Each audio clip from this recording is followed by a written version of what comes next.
Hey guys, what's up? It's Claire and welcome back to my channel. So today we are going to be doing the mid-year bookish tag video. So I'm filming this on July 1st, so it is kind of like not June anymore, so it might not feel like the middle of the year, but tomorrow, July 2nd, is actually dead the middle of the year, so I am going to try to get this video out tomorrow, hopefully, fingers crossed. I saw Sarah Caroli do this video and I thought it would be super fun to kind of catch you guys up on like my favorite reads of this year and all of that good stuff, so I'm going to be doing this tag today. My goal for this year was to read 50 books. I'm hopefully going to surpass that goal. I am currently at 24 or 25 books. I think I'm at 25. So I'm about halfway done, which means I'm right on track, but I have been in such a big reading mood recently. I've been speeding through books like that. So I honestly think I'm gonna surpass my goal, hopefully. But I have read a good variety, so I feel like I'm good to make this video. So I'm gonna talk about some of my favorite books, and I would like to hear some of yours as well. So the first question is best book you've read so far in 2024. So I actually have two, because it's definitely between these two and they're nothing alike, so it's kind of hard to compare them. The first one I would have to say is Just for the Summer by Abby Jimenez. This is one of my favorite books of all time. Abby Jimenez is my favorite author and I just absolutely adore her writing. All of her books are interconnected standalones, so there's a lot of little Easter eggs and things that make the book reading just so much more fun and a lot more intricate than a normal romance. And I also really like that her romances aren't so cheesy and typical. Like, they do touch on deeper topics and more like adult things, so I feel like I connect to it a lot more than like a YA romance.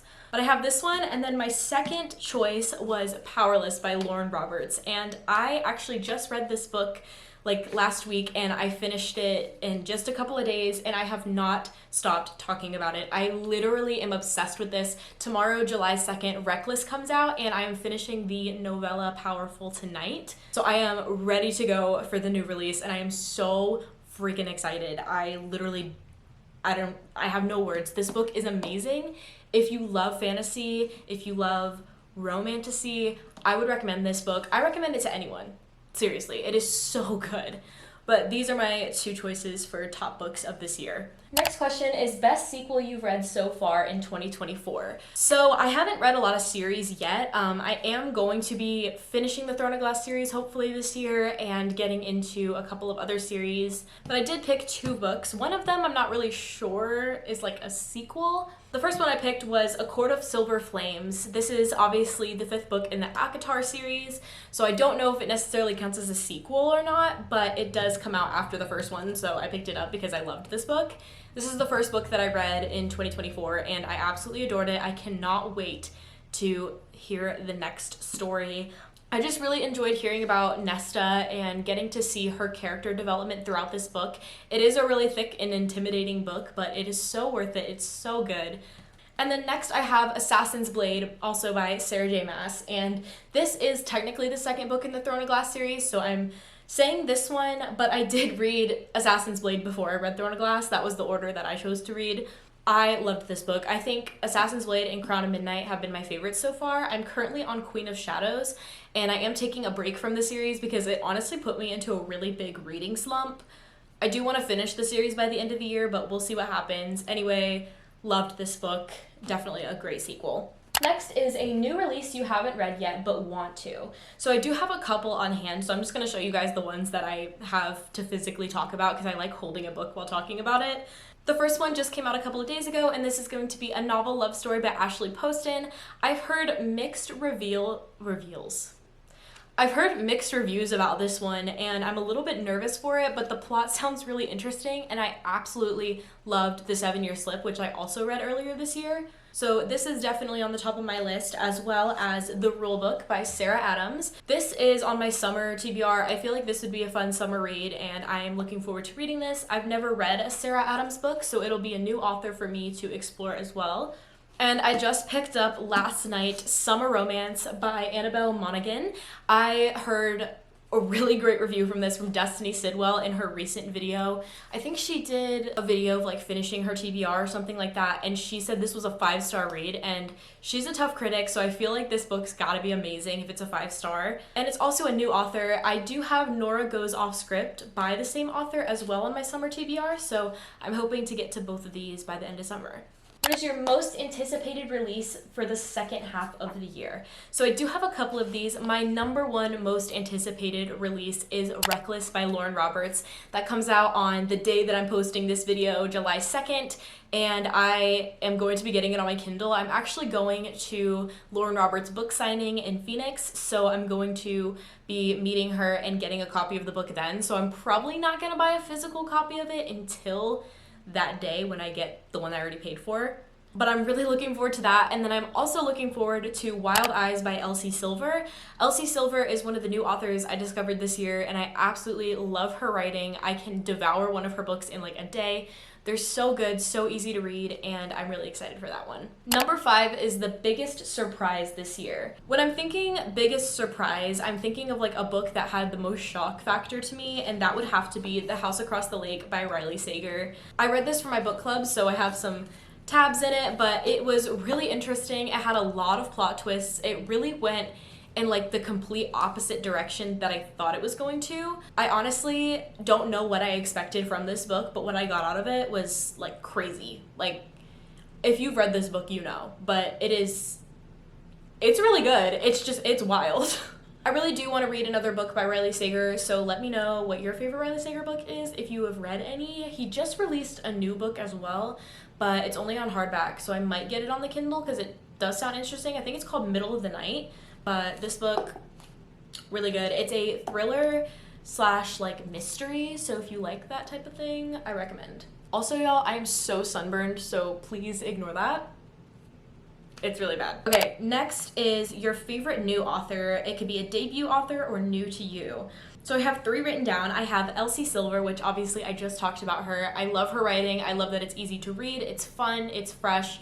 Absolutely enjoy it. Next is Lynn Painter. I really have been enjoying her writing. I read The Love Wager and I instantly fell in love with her writing, and I have a couple of her books on my TBR right now, so hopefully I'll get to those soon.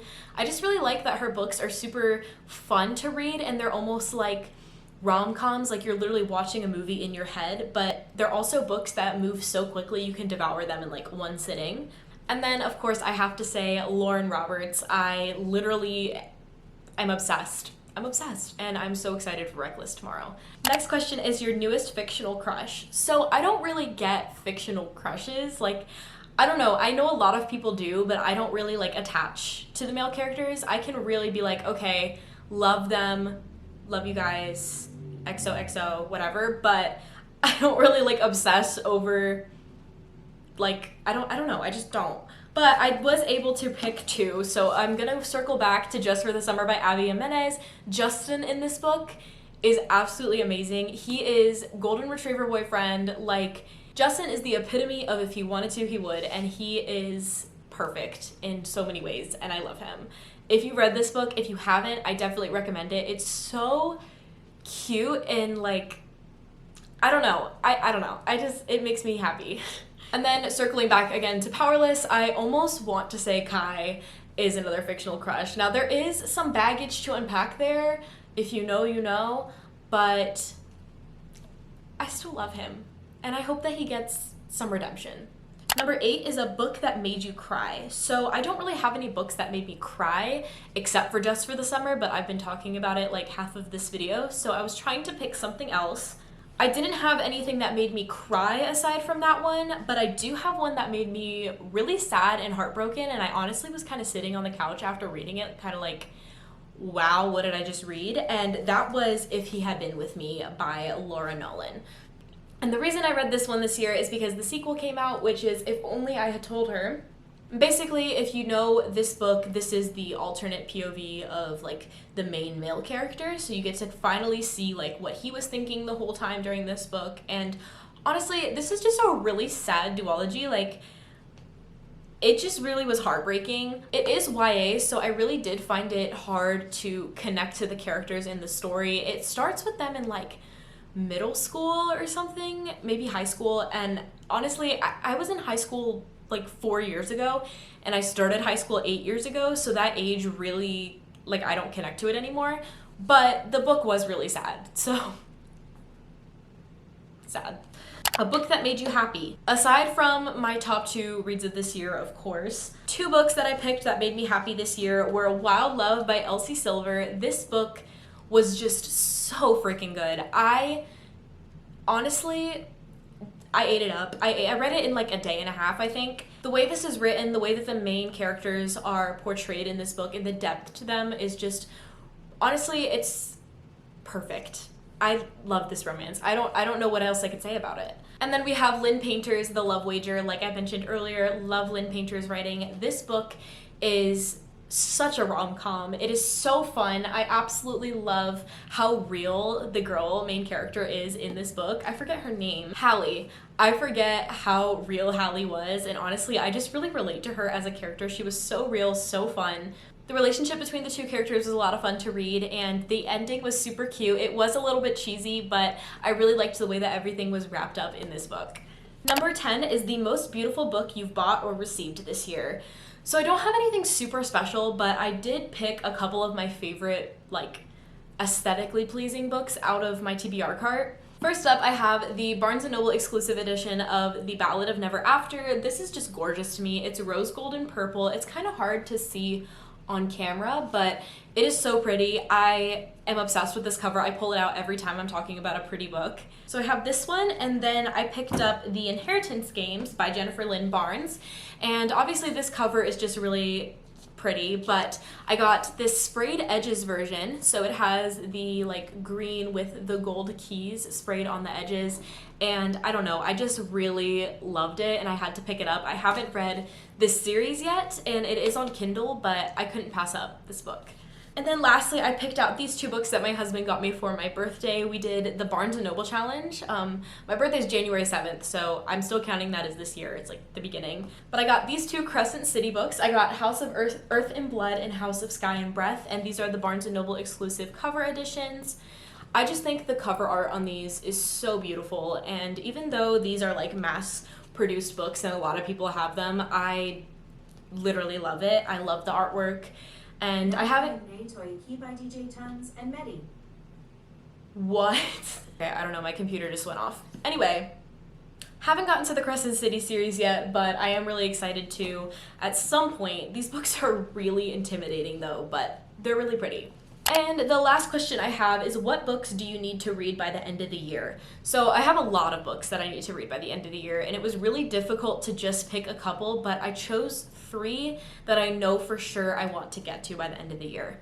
The first one is one that I am technically currently in the middle of. Well, I've read like 50 pages of it, but I'm getting to it. It's a work in progress. We have Fourth Wing. I know I probably should have read this forever ago, but Fourth Wing by Rebecca Yarros. This is on the list. I will get to it. I know everyone's gonna shame me for not having read it yet, but it's on the TBR. And then we have Magnolia Parks by Jessa Hastings. This is a like little universe. Like, I don't know if it's necessarily considered a series, but there's Magnolia Parks and there's Daisy Hates, and it's kind of a universe that intertwines with one another from my understanding. I would really like to start reading this series. I don't necessarily need to finish the whole universe, but I want to at least get to the first one. I've heard so much good stuff about it, and it seems really intriguing to me. And I also love that like it's a modern romance and there's like texting in the book. I don't know. I'm really excited to read this one, so I put it on the books that I must read by the end of the year. So hopefully I'll get to it. And then lastly, I have Kristen Hanna's The Nightingale, and this book is thick and a little intimidating, but I really do want to read this book. I've heard a lot of good things about it. I do think from what I've heard that it's going to move really slow, which is why I think I haven't picked it up yet. But it is on my summer TBR, so hopefully I'll at least open it by the end of the summer. But like I said, really intimidating book, but I love a good historical fiction here and there, and I think that I am going to enjoy this. I just have to sit down and finally get into it. And that is the mid-year bookish tag. That is all my books that I'm going to be talking about today. As I start to make more bookish content for my YouTube channel, I have been reading so much more and genuinely enjoying talking about the books. So let me know any videos that you guys want to see in the comments below. But yeah, if you guys liked the video, be sure to give it a big thumbs up and hit subscribe below. I would love to see you guys again for a new video, and I will see you very soon in the next one. Bye!